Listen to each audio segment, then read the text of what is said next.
11월 26일 살아계신 하나님의 말씀 이사야 30장 11절부터 18절 말씀으로 죽을지 살지 모르고 라는 제 말씀 드립니다.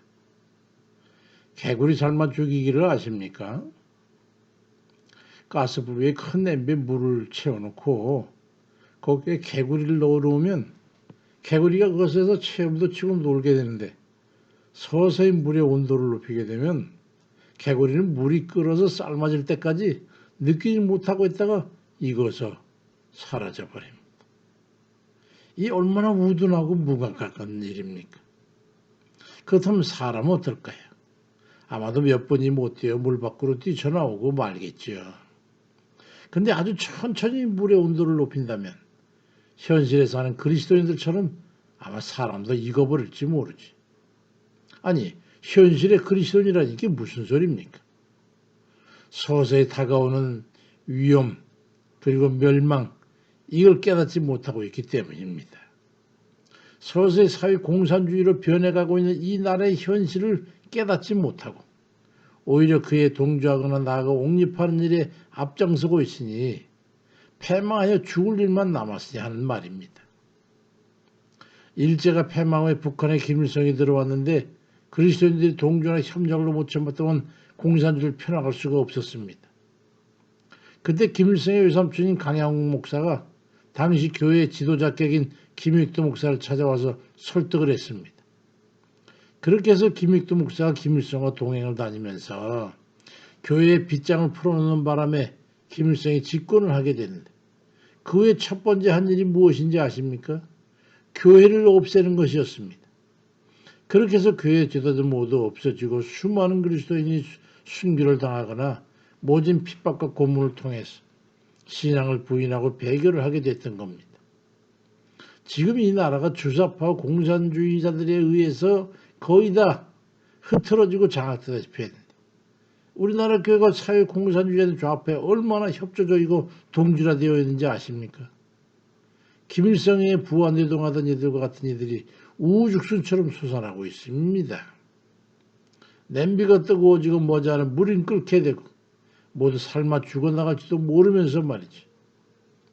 근데도 나라와 민족과 지도자와 교회를 위해서 기도는 하지 않고 나라를 지키다고 발버둥치는 그들을 끌어내리지 못해 안달이 난 그들에게 동조하고 있으니 말이죠. 그러면서도 이 나라의 평안히 살고자 합니까? 사례 연구를 통해서 교훈을 삼아야 합니다. 이사야 30장 1절 13절에 너희는 바른 길을 버리며 첩경에서 돌이키라. 이스라엘의 거룩하신 이를 우리 앞에서 떠나시게 하라 하는도다. 이러므로 이스라엘의 거룩한 이가 이같이 말씀하시기를 너희가 이 말을 없이 여기고 압박과 후망을 믿어 그를 의지하니 이 죄악이 너희에게 마치 무너지려고 터진 담이 불쑥 나와 순식간에 무너진 것 같게 되리라고 말씀합니다. 이 우리에게 처한 말씀이 아니겠습니까? 어느 시대인지 멸망을 인지할 정도로 오는 경우는 많지 않습니다. 이미 속은 골물대로 골마서 담이 터질 만큼 되었을 때 일거에 무너져가지고 망하게 되는 거예요. 우리가 사는 이 시대의 교회가 어디까지 무너져 있는지 아는 이들은 위기의식을 갖지 않을 수가 없습니다. 어떻게 기도하지 않을 수 있습니까? 이 나라에 먼저 기도원이 무너진 지가 벌써 언제입니까?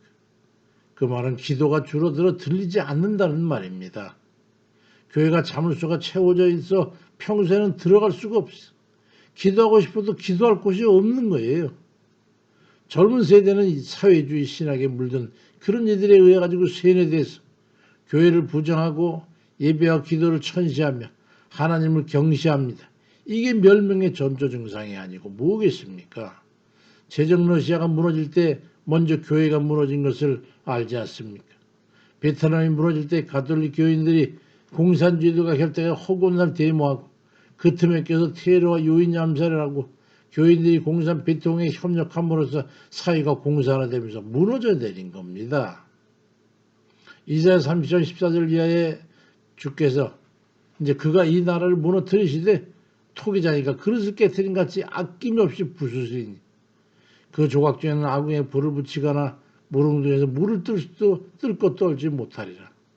주 여호와 이스라엘의 거룩하신 이가 이같이 말씀하시되 너희가 돌이켜 조용히 있어야 구원을 얻을 것이요 잠잠하고 신뢰해야 힘을 얻을 것이거늘 너희가 원하지 않냐고 우리가 말 타고 도망하리라 하니 너희를 쫓는 자들이 더 빨랐어.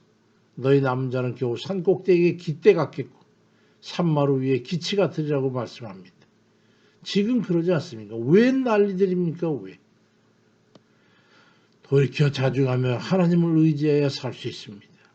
이사야 10장 22절에 이스라엘이여 네 백성이 바다의 모래가 뜰지라도 남은 자만 돌아오리니 넘치는 공의로 회멸이 작정되었음이라 말씀합니다.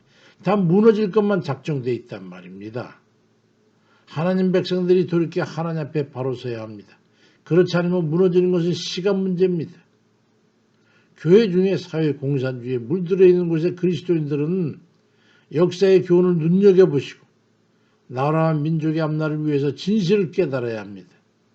그래서 나라의 지도자와 교회의 지도자와 교육, 정치, 또 비성경적인 동성애 세속 타락 같은 그런 신앙에 지대한 영향을 끼치는 아주 중요한 일들을 위해서 작정을 하고 기도해야 합니다. 하나님 앞에 돌이켜 기도해야 합니다. 회개합니다. 이 나라가 무너지는 것을 우리 책임을 알고 기도해야 합니다. 그리고 그들의 나팔이 되지 말고 악한 그들에게서 떠나서 하나님 말씀에만 집중하고 하나님 말씀을 중심으로 해서 말씀을 거울 삼아서 사례를 판단하고 하나님만 의지하고 하나님께 의뢰하여 살아가야 할 일입니다. 교회가 살면 나라가 살게 됩니다. 그 말은 그리스도인들이 바른 생각과 판단을 하고 하나님 말씀에 의해 의롭고 바른 삶을 살아가게 되면 악한 세력이 발원하지 못한다는 말입니다. 나라와 민족 위에 주께서 긍휼과 자비를 베풀어 인도해 주시기를 간절히 기도하는 그런 모든 이들 되시길 주의 이름으로 축원드립니다. 아멘입니다.